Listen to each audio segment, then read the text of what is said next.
सिर्फ एक RPG launcher यानी रॉकेट प्रोपेलर ग्रेनेड से 7 टैंक शुजैजा में पैलेस्टीनियन रेजिस्टेंस ने उड़ाए हैं। बताइए कितनी बड़ी बात। शुजैजा से जिस तरह से आईडीएफ विड्रॉ की उसके बारे में आपको बता चुके हैं, लेकिन जो उसकी खबरें अब आ रही हैं, उसके पूरे जो डिटेल्स अब आ रहे हैं, वो आपके सामने रखना जरूरी है। और वो जो वीडियोस हैं, मैं कोशिश करूंगा कि कल मैं आपको केवल वीडियोस का एक अलग से बना के दूं, लेकिन उसमें समस्या, मेरी कंप्लेन ये है कि आप लोग उसको देखते नहीं है। जो पिछला हुदहुद वीडियो गया वो केवल 12,000 व्यूज गया, उसके पहले जो था वो करीब 25,000 व्यूज गया था। पता नहीं क्या वजह है इसकी, आप लोग भी पता करिए। कि जो मैं वीडियोस बनाता हूं, जिसमें वीडियोस होते हैं और वो बड़ी मुश्किल से एक तो बनते हैं, क्योंकि वो पहले उसको यूट्यूब परमिशन नहीं देता, मोनेटाइजेशन उसका रिजेक्ट कर देता है, फिर हमको 2 दिन वेट करना पड़ता है। तो खैर मैं कोशिश करूंगा। मैं आता हूं आज यानी 12 जुलाई 2024 की जो घटनाएं हैं, तो उसके पहले जो घटना शुजैया में हुई, और शुजैया में घटना आज नहीं हुई, 2 दिन पहले हुई थी, आज उसकी खबर आई है। तो उसके बारे में डिटेल बताने के पहले मैं पूरा राउंड अप आज सुबह से जो हुआ उसके बारे में बताता हूं। सबसे पहले देखिए, जो तल अल सुल्तान नेबरहुड है west of Rafah city, southern Gaza में, वहां पर फिलिस्तीनी रेजिस्टेंस के फाइटर्स ने फर्स्ट स्ट्रीट और तल अल सुल्तान नेबरहुड के बीच में जो जगह है, वहां पर बड़े अद्भुत तरीके से एक आईडीएफ फोर्स को टारगेट किया। अब इस टारगेटिंग में क्या है कि पहले उन लोगों ने सर्वे किया, और सर्वे जो है, एक जो नई टेक्नोलॉजी जो इजाद की है हमास ने, जिसमें कैमरा भी है, और कैमरे के साथ साथ वो कुछ इस तरह का काम करता है कि जैसे कैमरा होता है, आप उसको वीडियो ऑन करिए। हम मोबाइल कैमरे की बात नहीं कर रहे, नॉर्मल जो एक जैसे वीडियो कैमरा छोटा सा आता है, आजकल तो बहुत सोफिस्टिकेटेड आने लगे हैं, तो वो जैसे ऐसे फिल्म करते हैं। ये हमास ने कहीं से खरीदा नहीं, ये खुद बनाया है। वो जैसे फिल्म करते हैं तो वो धीरे धीरे वो जो उसकी जो कोऑर्डिनेट्स हैं उसको भी ले लेते हैं, और इस तरह से पहले कैमरेज में नहीं होता था, उसको आपको एक दूसरी प्रोसेस से उसको देखना पड़ता था, लेकिन उसके कोऑर्डिनेट्स वो ले लेते हैं। तो आपको पता है कि न केवल तस्वीर आ रही है, बल्कि उसका प्रिसिशन एक आ रहा है कि देखिए यहां पर आपको स्ट्राइक करना है। तो बहरहाल, तो ये जो घटना घटी, इसमें सबसे पहले इस तरह के कैमरे से सर्वेलेंस हुआ। उसके बाद क्या हुआ? उसके बाद कम से कम 2 टैंक आरपीजी लॉन्चर से हमास के फाइटर्स ने मारे, और 2 टैंक नष्ट कर दिए। फिर एक तीसरे टैंक पे आईडीएफ का सोल्जर पूरा अपने आर्मर और गियर में बैठा है, ऐसे अपने हाथ किए हुए, ग्लव्स में है, हेलमेट है सर पे, उस पे स्नाइप किया। और ये देखिए एक्यूरेसी, ये है मैन्यूवरिंग, जो पहले से उन लोगों ने मैपिंग की थी और उनको कोऑर्डिनेट्स पता थे, और वो केवल वो कैमरे से ही आ गए तो वो जो इजरायली सोल्जर है वो मारा जाता। और उसमें जो चौथी घटना होती है वो और भी अद्भुत, वही हाथ से किस तरह से रख के भागती है। और आज एक नई बात रिवील हुई, जो टैंक, क्योंकि इस घटना में भी एक आईडीएफ टैंक के नीचे एक्सप्लोजिव हमास रेजिस्टेंस फाइटर्स ने हाथ से रखा। अब उस हाथ से रखने में भी जो हम लोग सोचते थे कि मतलब भाई ऐसे दौड़ के हाथ से रख के और फाइटर्स भागते हैं और टैंक ब्लास्ट कर जाता है, तो ये लगता था कि भाई कैसे ये संभव है, क्योंकि उसमें चोट लग सकती है और बहुत बहुत सारे खतरे हैं। तो चलिए मान लिया कि वो खतरों को भी उठा लेते थे, लेकिन फिर एक बात आई कि इस तरह से चीजें इतनी सिंपल नहीं है। वो कैलकुलेशन होता है, हमास का कैलकुलेशन। इसलिए देखिए, हमास हमेशा हौसले और दिमाग, इसका कॉम्बिनेशन हमास है, आप ये समझ लीजिए, हौसले और दिमाग का। तो उन लोगों ने जिस तरह की एक अपनी पॉलिसी निकाली है, उस पॉलिसी में उन लोगों ने इस चीज को परफेक्ट कर लिया है कि किस टाइमिंग के साथ किस तरीके से हम बॉम्ब्स रखेंगे और इतने समय में हमारा फाइटर भाग के वापस आएगा। तो ये देखिए, जो पहली घटना थी इसके बारे में आपको बताया। उसके बाद जो दूसरी घटना है कि वो जो वेस्ट बैंक की, कि नित्जेनाई ओज जो सेटलमेंट है, वहां पर ऐसे तर गोली चलाई, और वहां पर उसके जो गेट से, क्योंकि वो गेटेड कम्युनिटी है, वहां इजरायली सेटलर्स रहते हैं, तो गेट के बाहर से गेट के बाहर से गोली चलाई। अभी तक क्या होता था कि आसपास की जो दीवारें हैं उस पे से गोली चलाई जाती थी। पहली बार गेट के बाहर से गोली चलाई है, और इससे पूरी ये जो नेत्जेनाई ओज जो सेटलमेंट है तुलकरैम में, वेस्ट बैंक में, इसमें पूरी तरह से दहशत व्याप्त है। उसके बाद देखिए जो मैंने कल आपको बताया था मोअज़्ज़ज़ अबायात, जो पहलवान जो बिल्कुल जिसकी लाश एक तरह से जिंदा लाश के रूप में वो प्रिजन से निकला है, और जिसने कहा कि हमारे हमारे ऊपर कूद कूद के जो बेन गिवर है वो नाचा, उसका भी वीडियो आ गया है। वो भी मैं देखिए कल मैं उसको करूँगा, अगर और उसको 2 दिन लगते हैं यूट्यूब परमिशन के, तो 2-3 दिन बाद देंगे, लेकिन मैं आपको ज़रूर से उसका वीडियो दिखाऊंगा, बहुत ज़रूरी है वो। और उसमें मैं चैलेंज के साथ कह रहा हूँ, देखिए वो आप लोग देखें ना देखें, आप लोगों की बात नहीं कर रहा हूँ, जो जो हमारे रेगुलर 10 से 15 हज़ार है वो तो देखते हैं, लेकिन जहाँ पर जो एक्स्ट्रा जो लोग कई बार इस तरह की चीज़ों को मिस कर जाते हैं, आप लोग बहुत इंपॉर्टेंट चीज़ मिस कर रहे हैं। आप लोग पूरा मतलब आप सोचिए कि इस समय मैं अपना सारा सब कुछ दांव पे लगा के इस समय वीडियो बना रहा हूं। आप लोगों को और ज्यादा लोगों तक इसको पहुंचाने की जरूरत है। ये नहीं करना चाहिए कि कुछ वीडियोस देखे ही नहीं।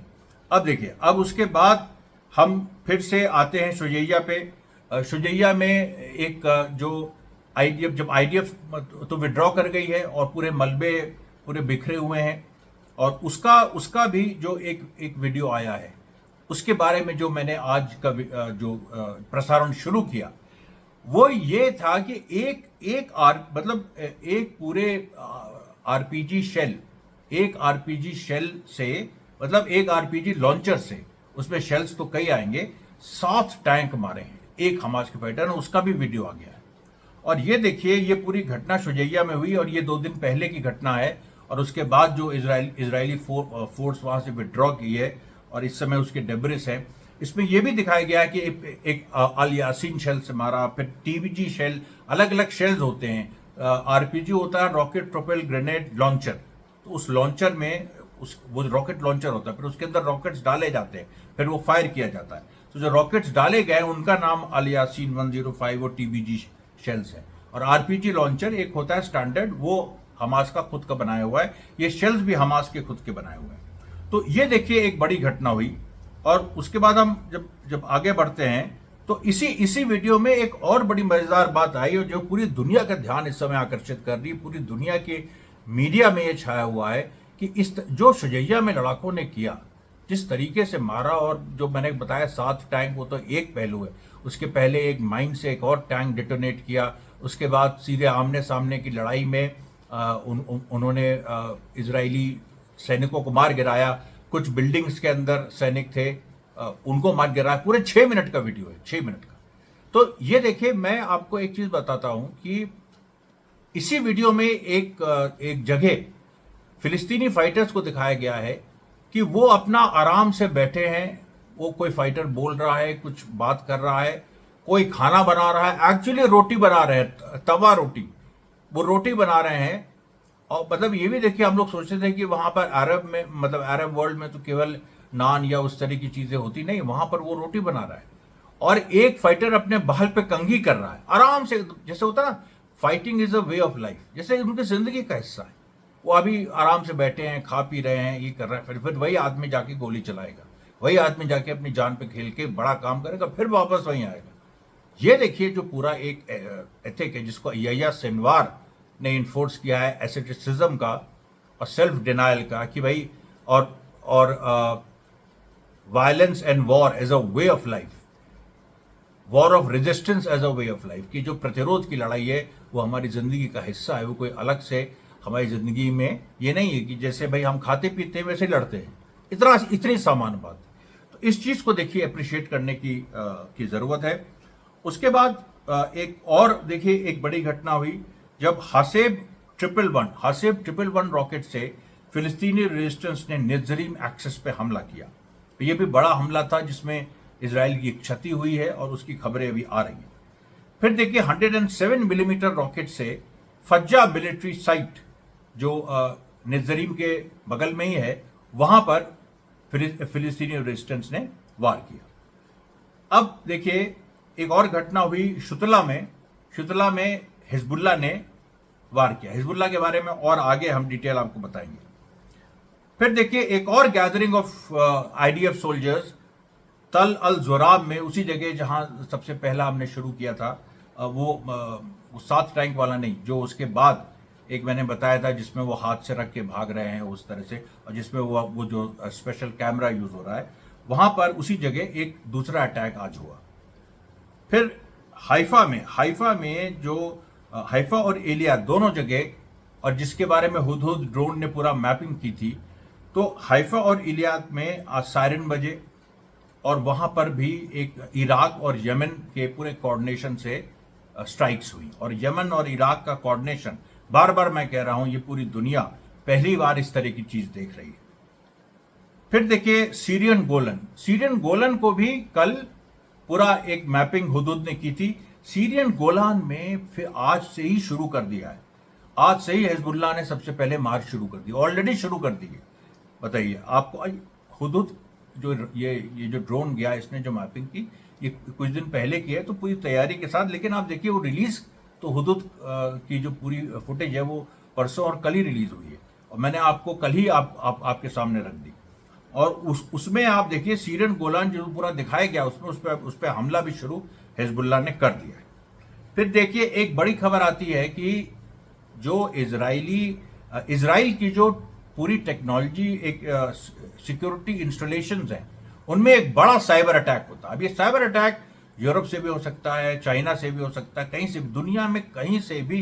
पूरे दुनिया में लोग जब फिलिस्तीन की आज़ादी के लिए लोग लड़ रहे हैं, छात्र लड़ रहे हैं, अमेरिका के, ऑस्ट्रेलिया के छात्र लड़ रहे हैं, इंग्लैंड के छात्र लड़ रहे हैं, चाइना रशिया पूरी तरह से साथ है। तो इन सारी परिस्थितियों को देखते हुए आप खुद ही बताइए कि ये साइबर अटैक कहीं से भी हो सकता है। कोई भी जो खास तौर पे युवा जो हैकर्स हैं या इस तरह से हैं, वो जो बिल्कुल बुरी तरह से ट्रेंड हैं, वो पूरा इसमें एक्टिव, ऐसा लग रहा है कि पूरी तरह से एक्टिव हुई। अब देखिए, अब एक और वीडियो आया जो जेनिन कैंप से, जेनिन कैंप में जो चीता ब्रिगेड जो हमास की है, उसने देखिए क्या किया कि जो डोटन सेटलमेंट, वहां पर एक बड़ा यूनिक वीडियो कि जो जैसे सर्वेलेंस गाजा में होता है, उसी तरह से डोटन सेटलमेंट में पूरा दिखाया है कि दूर से अभी वो कि फिलिस्तीनी रेजिस्टेंस जो हैं वो वहां से ऑब्जर्व कर रहे हैं एक टेलीस्कोप टाइप कैमरे से, और उसमें एक सेटलर्स की बस, इजरायली सेटलर्स की बस, एक कार इजरायली सेटलर्स की, और एक मिलिट्री जीप आईडीएफ की, तीनों को उसमें दिखाया है कि ये देखिए है। उसके बाद जो खबर आई है कि तीनों पे निशाना साधा गया है। सेटलर की बस पे निशाना साधने का मतलब आप समझ रहे हैं, सेटलर्स कोई सिविलियंस है नहीं, मैं बता चुका हूं, ये पैरामिलिट्री फोर्स है। सेटलर्स की बस पे टारगेट करने का मतलब है कि अगर उसमें 6 से 8 सेटलर भी घायल हुए, मारे गए, बहुत बड़ी बात है, ये बहुत बड़ी बात है। और इससे देखिए जो दहशत फैलेगी जेनिन में, जो सेटलर्स हैं उनकी बोलती बंद हो जाएगी। अभी देखिए फिर अब हिजबुल्लाह के हम उस पर आते हैं। हिजबुल्लाह ने आज जो 146 ब्रिगेड जो काबरी सेटलमेंट में, इजरायली सेटलमेंट में स्थापित है, वहां पर हमला किया। वहां पर पहले भी हमला हुआ था, एक आईडीएफ सोल्जर मारा गया था। फिर देखिए मलिकिया साइट पे हमला किया, और इसमें भी डायरेक्ट हिट्स लगे। उसमें कम से कम 2 मलिकिया साइट्स में आईडीएफ की 2 बिल्डिंग्स है, वहां पर मार हुई। उसके बाद इजरायली सोल्जर्स की एक गैदरिंग हनीता साइट में, वहां पर पूरी तरह से टारगेट किया, जिसमें इजरायली सोल्जर्स को बड़ी क्षति हुई। फिर देखिए हदब यारीन साइट। अब हदब यारीन जो साइट है ये बहुत खास है, क्योंकि ये देखिए नेतन्याहू जब इस समय नेतन्याहू आर्मी में था, तो हदब यारीन साइट ये इनिशियल जो ये बनी है, ये नेतन्याहू वगैरह 70s की बात मैं बता रहा हूँ, जब ये जिस यूनिट में थे उसने सबसे पहले एक कच्चा प्रारूप तैयार किया था, और अब जाके वो एक पक्का एक स्वरूप बन गया है। एक तरह से जो हदब यारीन साइट पे मारना, और ये मेरे ख्याल से 4थी या 5वीं बार ही मारा है, बहुत कम, मतलब क्योंकि वो थोड़ा सा रिमोट है, वो लेबनान बॉर्डर से 10 किलोमीटर की दूरी पे थोड़ा रिमोट है, वहां पर मारना सीधे एक तरह से नेतन्याहू को मैसेज है, क्योंकि खबर यह है कि वहां पर एक सीक्रेट बंकर भी है जहां जो नेतन्याहू ने अपने लिए बनाया है। अब इस तरह की बातें देखिए लगातार आती है, क्योंकि बंकर्स इजराइल, मतलब जो हमास और हिजबुल्लाह ने बनाए हैं, तो इजरायलियों ने भी बनाए, लेकिन इनके बंकर्स कोई फाइटिंग बंकर्स नहीं है, क्योंकि भाई वहां पर आप इजराइल पे अगर हमला भी होगा, हमास और हिजबुल्लाह जो एक दिन करेंगे पक्का, तो बंकर में अगर नेतन्याहू ये सोचता है कि बंकर में वो छुप के रह जाएगा, वो उस तरह की जो टनल्स हमास और हिजबुल्लाह के पास है वो बंकर्स नहीं है। वो बंकर्स टिपिकल जैसे होता है अमीर देशों में वो जो बंकर बनाए जाते हैं, उसमें सालों का सालों मतलब सालों का खाना उसमें उसमें रहता है, बड़ी सारी सुविधाएं रहती हैं, वो तर से डिटेक्ट हो जाते हैं। तो खैर हदब यारीन में हिजबुल्लाह ने स्ट्राइक किया, उसके बाद शुतला सेटलमेंट में स्ट्राइक किया, फिर जारिद बैरक्स में मार की, फिर मिसगाव एम सेटलमेंट है उस पर हिजबुल्लाह ने मार की, उसके बाद जो शीबा नहीं जो कफ्र शुबा हिल्स है उसमें मार की, उसके बाद जेबदाइन जो साइट है शीबा फार्म्स में उस पर मार की। उसके बाद देखिए और एक खबर आती है कि नेज़रीम एक्सेस पे 6 हमले हुए, 6 हमले नेज़रीम एक्सेस पे फिर से हुए, एक के बाद एक। ये फिलिस्तीनी रेजिस्टेंस ने किया। और इसके बाद देखिए जो आज आईडीएफ ने किया, आईडीएफ ने आज फिलिस्तीनी सिविलियंस को मारा है।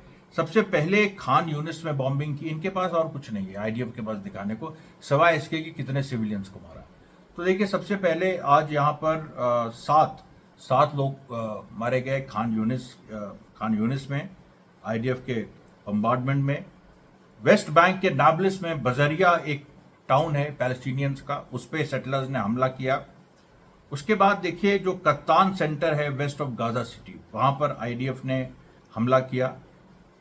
खान यूनिस में जैसे पहले 7 लोग मारे गए थे, उसके बाद दूसरे हमले में 8 लोग मारे गए। कत्तान सेंटर में 7 लोग मारे गए थे और जो खान यूनिस में जो दूसरा हमला किया उसमें 8 लोग मारे गए। फिर जो किजान अबू रिशवान एरिया है वहां पर भी इजराइल ने हमला किया, सिविलियंस को मारा। फिर देखिए जो साबरा नेबरहुड है फिलिस्तीनी सिविलियंस का, वहीं पर हमास के फाइटर्स भी हैं लेकिन उनसे नहीं लड़ पा रहे हैं, साबरा नेबरहुड में मारा। और फिर वही है कि इसमें कोई मारा नहीं गया फिलिस्तीनी सिविलियन, कुछ लोग घायल हुए। और फिर देखिए एक बड़ी चीज हुई है कि जो इब्राहिमी मॉस्क है ये जेरूसलम में, ये एक मतलब उसमें अल खलील में वेस्ट बैंक में इब्राहिमी मॉस्क को एक टेम्पल में, एक जुडाई मतलब जैसे यहूदी टेम्पल में कन्वर्ट करने की पूरी प्लानिंग आज शुरू हुई। और इब्राहिमी मॉस्क क्या है? अल अक्सा मस्जिद के बाद सबसे मतलब नंबर 2 जो हेरिटेज मॉस्क है वो इब्राहिमी मॉस्क है वहाँ की, वेस्ट बैंक की। तो अब उसमें अच्छा ये वही जगह है जहाँ 1994 में केव ऑफ द पेट्रियार्क्स मसाकर हुआ था। क्या हुआ था कि एक अमेरिकन इजरायली पागल, उसने करीब 29 फिलिस्तीनियों को मौत के घाट उतार दिया था और उसके बाद फिर उसने सैकड़ों को घायल कर दिया था। फिर उसको भी पीट पीट के फिलिस्तीनियों ने मार दिया और उसके बाद फिलिस्तीनी रेजिस्टेंस ने 1994 की बात बता रहे हैं, उसके बाद कई ऑपरेशंस किए जिसमें कई आईडीएफ सोल्जर्स को भी फिलिस्तीनी रेजिस्टेंस ने मारा। तो वो बड़ी, तो इब्राहिमी मॉस्क का एक बड़ा ऐतिहासिक भी मतलब धार्मिक भी सिग्निफिकेंस है, मजहबी, और एक पॉलिटिकल सिग्निफिकेंस भी है कि वहां पर इस तरह की वारदातें हो चुकी। उस इब्राहिमी मॉस्क को फिर से ये लोग छेड़ रहे हैं, प्रोवोक करना चाहते हैं। और फिलिस्तीनी रेजिस्टेंस ने कहा है कि तुम अगर हमको प्रोवोक करना चाहते हो, हम प्रोवोक हमारा जब हम प्रोवोक होते हैं हम फिर क्या कहर ढाते हैं कि तुम्हारे सोल्जर्स जो पागल हो चुके हैं, जो विकलांग हो चुके हैं, जो चिल्ला के सड़कों पे घूम रहे हैं, अपने बदन से कपड़े उतार के नंगे जो इजरायली दौड़ रहे हैं, जो पागल हो गए हैं हमारी मार से, उनसे जाके पूछो, उनके परिवारों से पूछो। और ऐसी संख्या जो है, हजारों की संख्या में ऐसे लोग हो गए, हजारों की संख्या में। आप विश्वास नहीं करेंगे, इजरायली पागल हो गए हैं। इजरायली सोल्जर्स जो गाजा से लौटे नंगे सड़क पे भाग रहे हैं, एक जगह नहीं, कम से कम करीब 50 से 60 इजरायली टाउन से इस तरह की खबरें आई हैं। और उसमें एक जगह तो एक पूरा का पूरा परिवार इस तरह, मतलब आप बिलीव नहीं करेंगे कि जब इनका जो पतन होता है, ये नैतिक पतन ही तो है ना। जब ये नैतिक पतन होता है, आदमी पागल भी हो रहा है, नैतिक पतन भी हो रहा है, अपने साथ अपने परिवार को भी नंगा करा के दौड़ा रहा है। बताइए इस तरह की चीजें, ये बड़ी अद्भुत, मैं बता रहा हूं आपसे कि इसके बारे में जब कोई उपन्यास लिखा जाएगा, कोई फिल्म बनेगी, तो क्या उसमें आप दिखाएंगे, क्या नहीं दिखाएंगे। और पता नहीं ये किस रूप में, ये विकराल जो रूप है विश्व का जो दिखाई पड़ रहा है हमको गाजा में, ये विश्व में कल इस तरह की चीजें होंगी, जिसमें जो पूरब की ताकतें हैं, रशिया चाइना के साथ मिलके, ईरान और पूरा जैसे हमास, यमन, लेबनान, पूरा इराक, ये सब मिल के, और उसमें भारत भी को मैं जोड़ता हूँ, वो जो ग्लोबल साउथ है ये मिल के ग्लोबल नॉर्थ को मारेगा, और इस तरह की पूरी सिचुएशन पूरे ग्लोबल नॉर्थ में हो जाएगी। अभी आप देखिए कि फिर एक खबर आती है कि अल रिमाल और अल कतीबा, दो जो साइट्स हैं शुजीजा के पास, यहां भी जो आईडीएफ सोल्जर्स थे यहां से भी ये विड्रॉ कर गए। फिर देखिए एक सिना एरिया है, सिना गाजा में, वहां पर एक बड़ी ही मतलब कायरतापूर्ण बमबारी इजरायली सोल्जर्स ने, इजरायली एयरफोर्स ने की, जिसमें 60 फिलिस्तीनी मारे गए। इंडस्ट्रियल एरिया भी जो एक जादिया जादिया और अल बादरी फैमिलीज हैं, ये गाजा के इंडस्ट्रियल एरियाज में इनको टारगेट करके बम्बार्डमेंट हुआ। इनके भी इन दो परिवारों के 10 लोग मारे गए। मैंने कल बताया था कि 500 परिवार ऐसे हैं जिनका नामो निशान मिट गया है। इजराइल का यही असली रूप है। एक और देखिए, एक टर्किश फ्रेंडशिप हॉस्पिटल गाजा में ये था, और ये इस पे एक बार बम्बार्डमेंट इजराइल कर चुका है, और उस बम्बार्डमेंट के बाद इसको दोबारा बनाया गया। अब दोबारा इस पे बम्बार्डमेंट करके इसको नष्ट कर दिया हॉस्पिटल को। तो इसका नाम है टर्किश फ्रेंडशिप हॉस्पिटल, इसको नष्ट कर दिया। उसके बाद देखिए एक खबर आती है कि जो सिविल डिफेंस जो एक्टिविस्ट हैं, जो हथियार लेके नहीं चलते गाजा में, वो हमास के ही लोग हैं लेकिन हथियार लेके नहीं चलते, उनका काम है जो लोग मारे जा रहे हैं उनको बचाना, उनको फर्स्ट एड देना, फिर उनको अस्पताल तक पहुंचाना।